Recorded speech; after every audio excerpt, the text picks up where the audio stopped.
The Red Dragon, written and read by John Coutanche.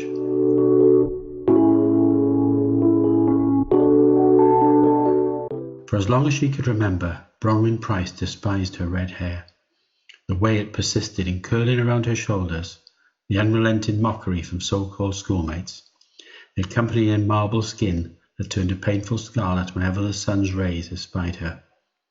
Then there were the nicknames ranging from Ginge to Carrots to Freckles, and the one she detested above all, the one that emanated from a combination of her hair and fearful temper. Who wouldn't display an evil temper in the face of such bound? Even the most mild-mannered individual can only take so much, and Bronwyn was no more mild-mannered than she was brunette. When riled, and it happened at least once a day, she inevitably lost control on a wholesale scale. "Watch out! The Broncanos erupted! The Ginger Hulk's lost it! Run! The Ginger Winger's gone ballistic!" She faced them all 1,000 times, but the worst was the name stamped on her by arch-enemy Lloyd Bowen, the archetypal school bully. It happened one lunchtime in Year 9 when he smothered her lunch with a generous layer of salt, one of his favourite practical jokes. 14-year-old Bronwyn loved her food, and no one in their right mind got between her and lunch. Lloyd tried and felt a solid, heavily freckled forearm locked round his throat, followed by a deafening bellow. "I'll get you for that, Bowen." It took 3 sturdy dinner ladies to pull her off, and once he was able to speak, albeit in a hoarse whisper, Lloyd delivered his immortal retort. "You're evil, Bronwyn Price. You're a dragon, a fire-breathing red dragon." So that's what she became, the Red Dragon. And in a parochial seaside town with half the school in attendance, there was no chance it would be forgotten. Whenever she ventured out, it was the same. "Morning, Red Dragon. How goes it, but?" It stung, and the knowledge that nicknames were the norm provided no comfort. Most related to their occupations, such as Jones the Numbers, accountant, Evans the Stiff, undertaker, and Thomas Tock-Tick, a particularly incompetent watch and clock repairer. None of these, however, was a sensitive teenage girl. 2 years later, armed with mediocre GCSEs in English and art, she left school and began training as a hairstylist. There was still no chance of a rename to Price the Perm. In Wales, once a moniker is cast, it usually remains for life. Bronwyn tried. She had her locks styled and dyed blonde, and enrolled in an anger management course, but it altered nothing. Her one close friend, Annie Davis, tried to help, but failed miserably. "It's just a name, Bron, but if you want to get rid of it, there's one sure way." "What? Tell me, Annie." "Well, you could emigrate. No one will know you in Australia." "That's the best idea you can think of. Pack my bags and go halfway around the world.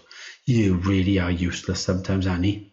"Don't blame me. You're the one with the hair and the rotten temper. You need to look closer to home." Bronwyn stood up and clenched her fists. "Oh, closer to home, you, Annie." Annie felt for her safety. "Now remember what they taught you in anger management. Deep breaths and count to 10. Or 50 in your case." Time drifted by, and Bronwyn, 21 and fully qualified, realised that there must be more to life than hairdressing. Over the last 5 years, a poor diet and minimal exercise had resulted in her piling on the kilos. Something had to be done. Found a possible solution in a newsagent's window poster one April morning as she strolled into work. The local lifeguards were seeking new recruits, and although she had little sporting prowess, she was a decent swimmer. Annie had no desire to join her, but Bronwyn was nothing if not determined. The following evening she donned her somewhat tight bathing costume, covered it with a thick pullover and jeans, and after grabbing a towel made her way to the beach. As she arrived, she almost turned back. In the middle of an extremely fit and eager-looking group stood Lloyd Bowen. Unfortunately, he had already caught sight of her. "Look out, it's the Red Dragon! Now we are scraping the barrel, and what a barrel!" The sniggering and laughter almost brought on the Hulk moment, but fortunately a tall, gangly guy in his late 20s called them together, and she relished the next 2 hours as they worked on life-saving techniques and fitness. Then Mark, the senior lifeguard, decided that a half-mile swim was in order, and Bron had no difficulty in keeping up with the group. Most were friendly, and through gritted teeth, even Lloyd grudgingly complimented her on her swimming ability. The transformation was incredible, and as the months rolled by, her fitness improved beyond all recognition. The weight dropped off, and the regimental regime even enabled her to control her temper. More unexpectedly, she found that something was happening between her and Lloyd. He no longer ridiculed her. In fact, he became her most ardent admirer, constantly showering her with compliments and making small talk. One evening, in early September, noting her newly curvaceous figure, he ambled up as they were finishing their session. "Can I walk you home, Bron?" "Suppose so. It's a free country." When they reached the small terrace property she shared with her widowed mother, Lloyd seemed a tad nervous. "I just wondered whether you fancied going out for a coffee tomorrow night." It didn't seem the right moment to remind him of his past misdemeanors. "Why not? Can you pick me up about 7:30? Lloyd positively beamed. "No problem, Bron. See you tomorrow then." It was the start of a whirlwind romance. Bronwyn quickly realized that the adult Lloyd was intelligent, funny, and romantic, and the only drawback was the memory that he was responsible for the name by which he was still known throughout town. Lloyd wisely feigned ignorance. "Are you sure it was me, Bron? I have no memories of being half-throttled by you. I think I must have been unconscious." "You know it was you, Lloyd, but I suppose I'll have to forgive you even if you ruined my life." By the following January, Lloyd knew that he wanted to spend his life with Bronwyn. The couple had planned an evening meal, and he decided this was the perfect time to propose. That afternoon he strolled around the windswept town, checking out the engagement rings in various jewellers.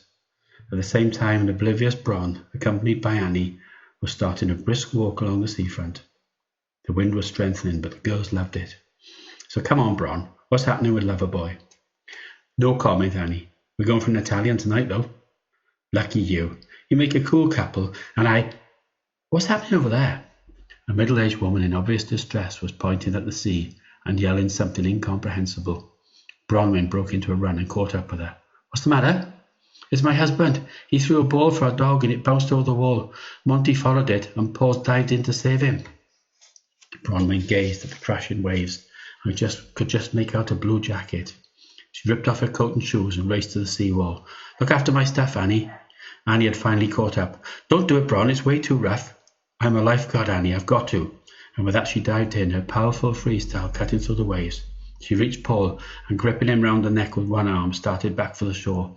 Backstroke meant that the return took a lot longer, but she made it and dragged him spluttering onto the grass. "Now where's that poor dog?" "Bron, you can't go back in. It's not worth it." Annie realized she was talking to herself. Bronwyn was already in the sea. She almost reached Monty. 2 strokes and she would be able to grab his collar, but then a huge wave hit and she couldn't see him.